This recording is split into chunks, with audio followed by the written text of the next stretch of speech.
ઓળખાણ ન પડે. એમને જાદુગર સીવી. તો જાદુ ના ખેલ જોવાની મજા આવી જાય ભોળા દાદા. ના રે ના, આપણે જાદુના ખેલ જોવાના, પછી એ પૈસા માંગે. એને પૈસા નહીં લેવી, અમે તો લોકોને મનોરંજન કરાવી.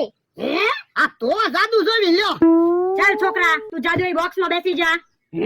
મારે જાદુઈ બોક્સ માં હું કેમ બેહવાનું? તું બેહી તો જા, હમણાં જો ને જાદુ બતાવી. ના રે ના, આપણે કાઈ જાદુ બોક્સ માં બેહવું ન હો. પણ દાદા તમે શું કામ બીવો? એને કાઈ નહીં થાય. ના રે ના, તમે એને સકલી બનાવી દીધો હોય તો કોઈ 15 મિનિટમાં હતો ને એવો થઈ જશે. તો વાંધો નહીં. ચાલ બોક્સ માં બેસી જા. એ હારું. ચાલ જાદુ ચાલુ કર. ચાલ જાદુ થઈ જા, ઝટપટ ઝટપટ જાદુ થઈ જા. હે તું મારો કેમ થવા મળ્યો? હે જાદુગર ક્યાં ગાયબ થઈ ગયા? મારો મારા બોક્સ માં છે ને, નહીતર ઈ ગાયબ ના થઈ ગયો ને. હે લ્યો બોલો, બોક્સ માં તો પૂતળું છે. તો જાદુગરે તે મારા માણસને પૂતળું બનાવી દીધું. કાઈ વાંધો નહીં, જાદુગર કહેતા હતા ને 15 મિનિટમાં હતો ને એવો માણસ બની જાય. કોણ છે? એ મારો માણસ છે. જો બોલો, તમારો માણસ કેમ નાના એવા છોકરા જેવો બની ગયો? એ હમણાં 2 જાદુગર આવ્યા હતા, એને મારા માણસને બોક્સ માં બેહાડીને પૂતળું બનાવી દીધો. હવે સાના મના બેહો, દુનિયામાં એવા કોઈ જાદુગર છે જ નહીં માણસના પૂતળા બનાવે. અલ્યા હા શું કહું, મારા માણસને બોક્સ માં બેહાડ્યો, પછી ધુમાડો કર્યો, પછી મેં જોયું ને બોક્સ માં, તો મારા માણસનું પૂતળું બનાવી દીધું. હે તો બોલના હવે તમારો માણસ પૂતળું જ રહે. ના રે ના, એમ તો જાદુગર કહેતા હતા 15 મિનિટ પછી હતો ને એવો થઈ જાય. તો કેટલી વાર લાગી જાદુગર ગયા એને? એ અડધો કલાક જેવું થયું. હે તો બોલના પૂતળા માંથી તમારો માણસ નો બની જવો જોવે. હા તો જાદુગર મને છેતરી ગયા. છેતરી ગયા હું તમે તે? હે તો મારો માણસ ક્યાં છે? હે તમે કોણ છો? એવું ડગમગીયો ડાકુ, ખંભે બંદૂક રાખું. પણ મને અહીંયા હું કામ લાવ્યા? મેં તને કિડનેપ કર્યો છે. હે મને હું કામ કિડનેપ કર્યો? તું 500 વીઘાનો વારસદાર છે ને, એટલે તને કિડનેપ કર્યો છે. હવે હું 500 વીઘાનો વારસદાર નથી, 1500 નો પગારદાર છું.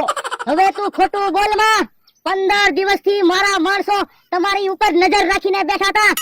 મેં કોક માણસને ગાંડો બનાવ્યો હતો, કોક માણસોને મેં જાદુગર બનાવ્યા હતા, કોકને મેં ભિખારી બનાવ્યા હતા. અમને પાક્કી ખબર છે તું 500 વીઘાનો વારસદાર જ છે. હું હા શું કહું, હું ભોળા દાદાની વાડીએ કામે રહેલો છું. જો તું નોકર હોય તો માલિકની હારે ખાટલે થોડો બેઠો હોય. પણ ભોળા દાદા મને ખાટલે બેહવાની ના ન પાડે તો હું તો ખાટલે બેહું જ તે ને. તું ખોટું બોલે છે, સાચું બોલી જા. તું 500 વીઘાનો વારસદાર જ છે. હું હા શું કહું, 500 વીઘાનો વારસદાર નથી, ભોળા દાદાની વાડીએ 1500 રૂપિયા પગારમાં કામે રહેલો છું. ડાકુભાઈ ધોળાકો કરો એમ નહીં માને. પણ ઉભો એને આમલી, જો સીધી રીતે માની જતો હોય તો હું કામ ગોળી બગાડવી? પણ ડાકુભાઈ મને કિડનેપ હું કામ કર્યો એ તો કયો. લાખો રૂપિયા હટું. હવે ભોળા દાદા મને કોઈ દિવસ 10 રૂપિયા વાપરવા નથી આપતા, ઈ થોડા તમને લાખો રૂપિયા આપશે. ઈ તારે કાઈ નથી જોવાનું, પૈસા કઢાવતા અમને આવડે છે. હવે ભોળા દાદા કોઈ દિવસ કોઈને પૈસા ન આપે, મને હરખું ખાવાય ના દેતા. તને છોડાવવા માટે ઈ મને પૈસા આપશે જ તે. હવે પૈસા આપવાની તમે વાત કરો, એ મને લેવાય નહીં આવે. મને તો લાગે જાદુગર તમારા માણસને એની હારે લેતા ગયા છે. પણ મારા માણસને ક્યાં જાદુ આવડે ત્યારે લઈ જાય. હા ઈ હાસુ, તો તમારો માણસ ગયો ક્યાં? હે ભોળા દાદા, કોઈએ તમારા માણસને કિડનેપ નથી કર્યો ને?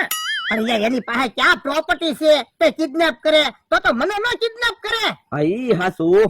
હે કેહા કાકા જમરૂ કાકા ગામમાંથી આવે, એને પૂછવી, એને ખબર હોય તો.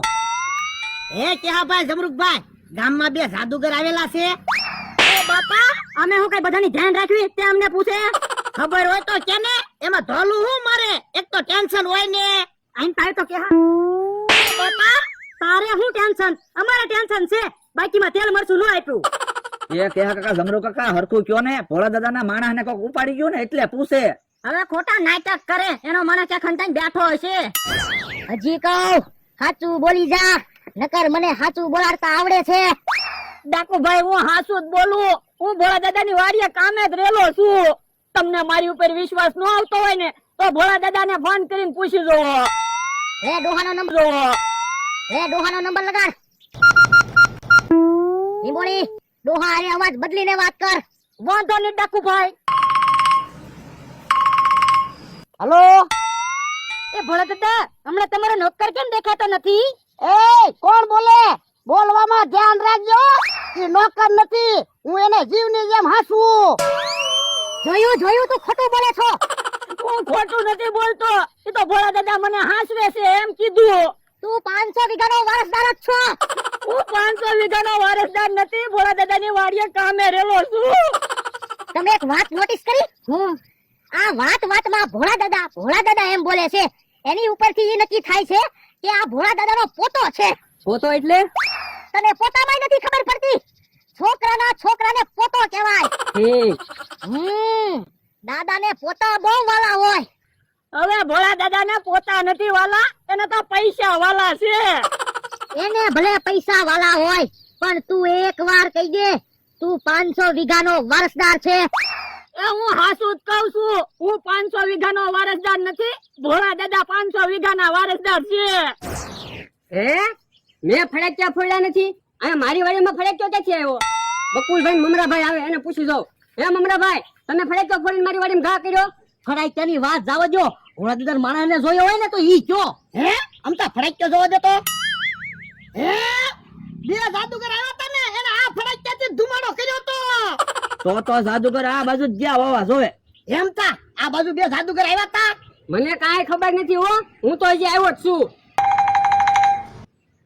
હે કોણ આવ્યો? બોલો. ડગમગીયો ડાકુ બોલું. હે બોલો બોલો. તારો છોકરો મારા કબજામાં છે.